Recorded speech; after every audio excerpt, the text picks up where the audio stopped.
Hey guys, this is Steve with DQ'd Barbecue, and today's our second video in our Road to Competition series. We're going to be making some competition style baby back ribs. Y'all hang out. So the first video in our Road to Competition series, we turned out some competition style spare ribs. Now, I know that there's more that goes into a competition than one rack of ribs. I was just wanting to test to see if I can get that tenderness and that general flavor and look. And I was pretty happy with it. They were a bit over tender, if that's a thing for some reason, but they were close, and so I was pretty happy with them. But after I did that shoot and ate those ribs, I couldn't help but wonder, I wonder how baby backs would turn out, because me myself, I'm just more of a baby back guy in general than I am a spare rib guy, and I came to the conclusion I would try spare ribs after talking to several competitors and hearing what they had to say. But you know what? There's several competitors that use baby backs too. So today we're gonna go ahead, we're gonna fire up the Acorn. We're gonna see if we can't turn out some competition style baby backs. So let's go ahead and get this thing fired up. We'll go inside and prep some ribs. For today's cook, we're gonna be using that Kingsford long burning charcoal again, and we're gonna go ahead and use the minion method. So we're gonna start out, we're gonna get about 10 coals in our chimney. We're gonna go ahead and light our fire starter off and just set our chimney right on top of that and let those coals do their thing. Now, I was really surprised last time when I looked at the coals after the cook was done, and granted it was only about a 5-hour cook, but they weren't kidding when they said long burning. There was a ton of coals left over, so we're just going to add a little bit more to what we had from our last cook. So we'll take our coals that are hot here. We've made a little hole in the front. We're just going to go ahead and put these guys down in here. Add some apple smoke wood. Alright, let's get inside and get some ribs worked up. So while our fire is heating up, we're going to go ahead and prep our baby back ribs. Now, these aren't going to take as near as much time as our full-size spares we got last week did. But in a similar vein, these are just grocery store ribs. I believe they're Smithfield brand. And basically when I was selecting them, I just looked for what looked like the best slab of meat to me, coupled with the straightest bones, so we can do our best to emulate that competition appearance. There's like I said, there's not as much to do on these, but there is some fat that we're going to cut off, and there's a membrane. So we're just going to break them down and get them seasoned up. And today we're going to be using Killer Hog's The Barbecue Rub. I got this in the mail this week. I've been meaning to try this stuff out for a long time. Sort of a big fanboy of the How to Barbecue Right channel, so I'm excited to see how that tastes. So yeah, y'all get in here. We'll start breaking these down.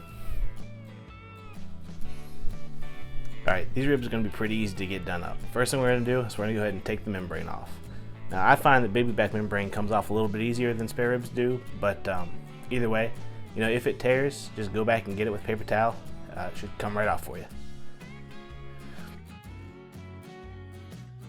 And we're going to go ahead and we're going to take off as much fat as we feel we need to. This is going to render down, and fat's flavor and all that, but there's no way that all of this is going to render down, so I'm just going to go ahead and take off some of it.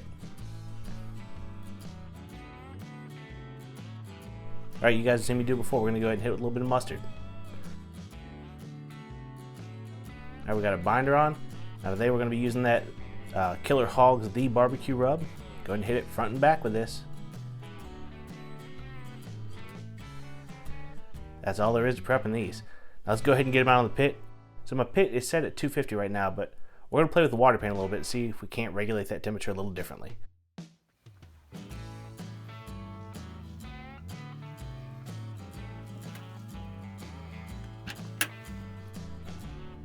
Okay, so we got our ribs on. We've put them to bed. Our pit sitting at about that 250 mark. We're not going to see these until the first hour is up. Now, two changes from last week. The first is at that hour mark, instead of mopping, we're going to spritz. So we're going to spritz with a new mixture that's comprised of apple juice, red wine vinegar, and some Parquet. The other change is, I don't know if y'all saw it, but instead of just having an empty drip pan today, I went ahead and filled that up with water. And I did that for two reasons. One is I was curious if it would help my pit hold a little bit lower today, maybe not jump as far up into the 260s as it did, stay in that 250 where it's happy. The other thing is I just wanted to see if I could generate a better smoke ring with some more moisture in there. Now I know you don't really need it on a Kamado, but and the judges don't judge for smoke ring in competition because you can you can artificially make that happen, but I just wanted to see what we could turn out. So those are my 2 changes. I'll see y'all at the hour mark when we come out to spritz.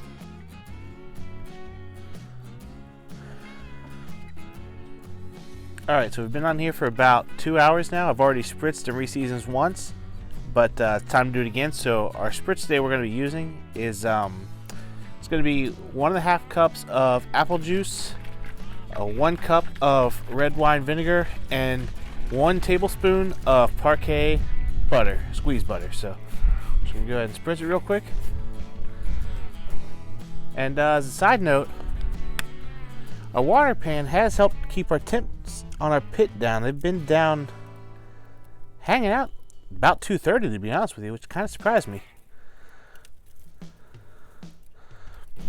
All right, I'm gonna put it back to bed. We'll see it in another hour when we wrap. All right, so we've had our ribs out here on the egg corn for 3 hours now. We're getting ready to pull them off, wrap them up. But before I do, I just want to tell you, I'm a little bit shocked, honestly, because I put that water pan in and I didn't expect it to keep a lower temperature in the pit.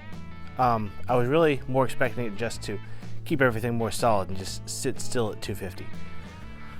But it's been sitting at 230, give or take 5 degrees all morning at the exact same settings. And like I told you before, I actually set it up and let the pit come up to temp and set it 250 before I filled the water pan. Post filling the water pan, it moved back down to 230 and just stopped. So not really sure what to make of that. I'm happy with it. We'll see how the barbecue comes out, but for now, let's get these things off and get them wrapped.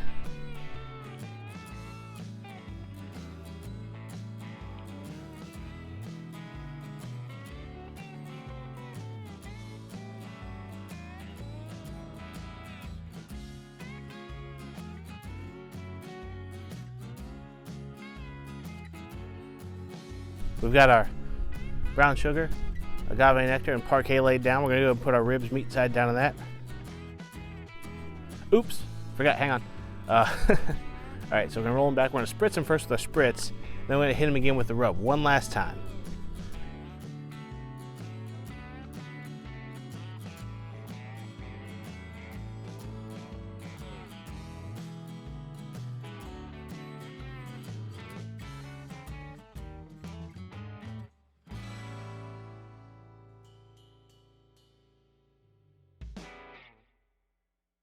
Now we're going to put a meat down in it. Go ahead and spritz the back of them as well. And then just same thing in reverse. Agave, parquet, brown sugar. All right, let's get these wrapped up tight. Park them back on the grill. We'll check them in an hour for turning this through the package. Let's see what we got.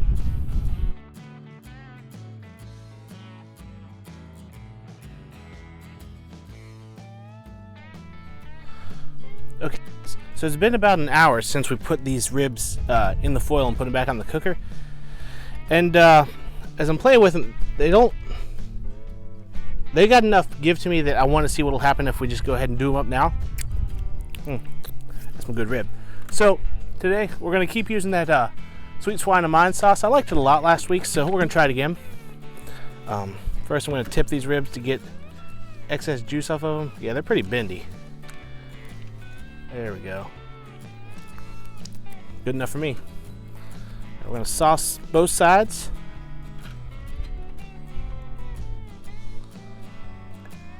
All right.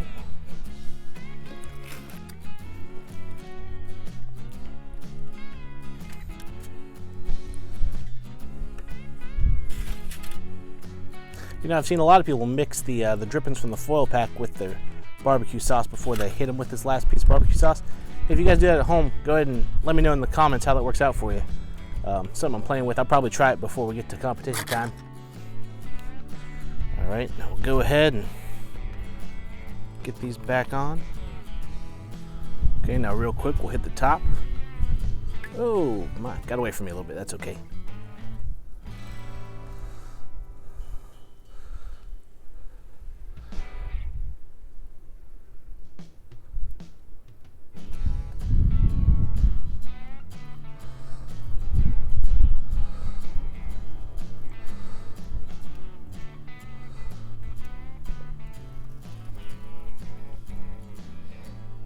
A little bit more.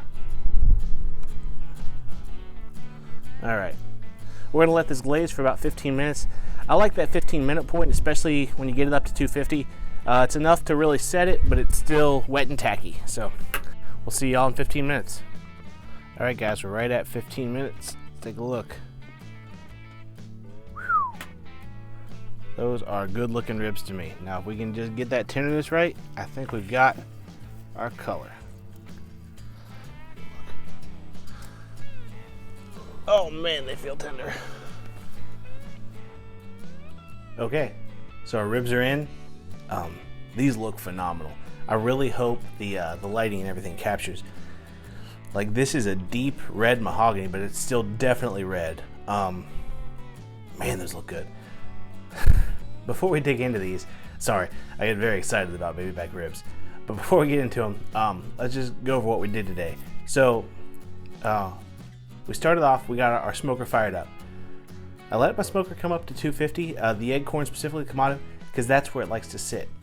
But for an experiment, mainly involving, I wanted to see if I could get a good smoke ring, and I wanted to see if I could get those temps on that pit to stay a little more solid. We put it in a water pan, and I filled it with 4 cups of water. The surprising part of this is, for the first part of this cook, until I actively went out and changed the settings, it sat at 230, which is different than what it normally does. It's more in line with what my cook I tried to do on the spare ribs I wanted it to do. So it's interesting. We're gonna have to try it again, see if there was some other outside variable that was causing that to happen. But I was pretty excited when I saw it today. For the first hour mark, second hour mark, and when we wrapped, we spritzed, and our spritz mixture was that mixture of apple juice, red wine vinegar, and parquet butter. We wrapped at the 3 hour mark, and we did that our normal way. We spritzed first, then we hit it with our barbecue rub, which today was Killer Hogs the barbecue rub. Hit it with brown sugar, parquet, and agave nectar. Flipped it over, same thing on the back side. Wrapped it up as tight as we could, got it back on the pit.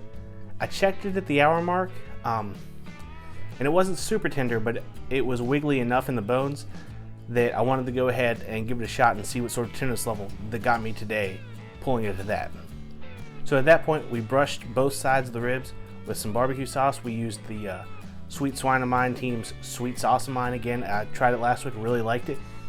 We let it set on the glaze for 15 minutes before we pulled it off. And now we've had it sit on the cutting board for about 10 minutes, and that's about all I can really handle. But we'll do the same thing we did last time. We're gonna go ahead and we're gonna try to cut this into individual ribs, and then we'll do a bite test to see what sort of tenderness we got. All right, let's do this. Get in here.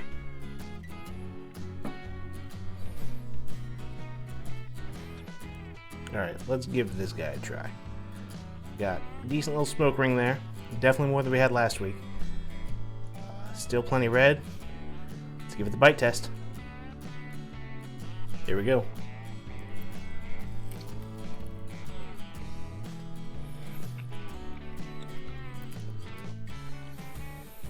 I think that's the mark.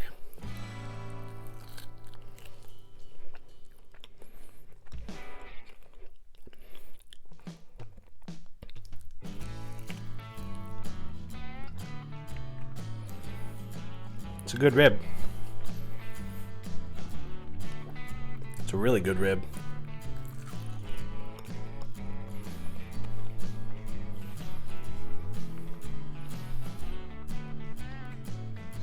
I think I missed it. I think if I was in the middle of my spare rib cook and this cook, it's money all day long. I think I missed it, but that's okay. When I pulled them off and unwrapped them from the foil, I knew this was a possibility. I knew it was close, and it's very close. But I just think it's too much of a pull. I said last week that I feel like I missed the spare ribs by like 5 minutes, maybe one direction. I feel like I missed these by 5 minutes the other direction. So now, if y'all are troubleshooters at all, you know, I just made a cardinal sin there, because, you know, I knew I was close on spare ribs.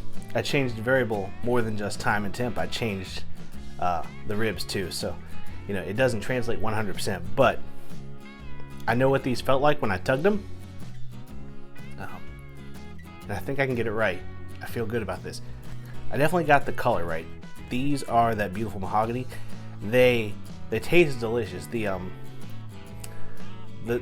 flavor that I got is a great sweet, sticky, middle of the road barbecue. And I say middle of the road, just flavor. It is what you think of when you think of a barbecue flavor. It's not too sweet. There's not too much heat. I think for a judge, for a group of judges, more of them will find this pleasing than if I would go like, you know, a super spicy with a little bit of sweet. You know, that's probably gonna turn people off. If I go, you know, hummingbird nectar, sweet. Yeah, I think this is good. All in all, this is a good cook. You know, I'm happy with the cook. I'm excited to go eat these. Man, they taste good. Thanks for coming along with me. Really appreciate it. This is a fun cook. Anytime I get to cook ribs, man, I'm having a blast in my backyard. So, if you like what we did here today, you know, go ahead and hit that like button. If you're new to the channel, go ahead and sub. Hey, I guarantee there'll be a lot more rib videos coming, regardless of competition or not, because that's just who I am. And also, I've been forgetting to mention it, but I've also got a Facebook page and an Instagram account, and if you follow those, you probably get a little insight into what's going to be on the next video. So go check those out as well. They're in the description down below. Until next time, y'all take it easy.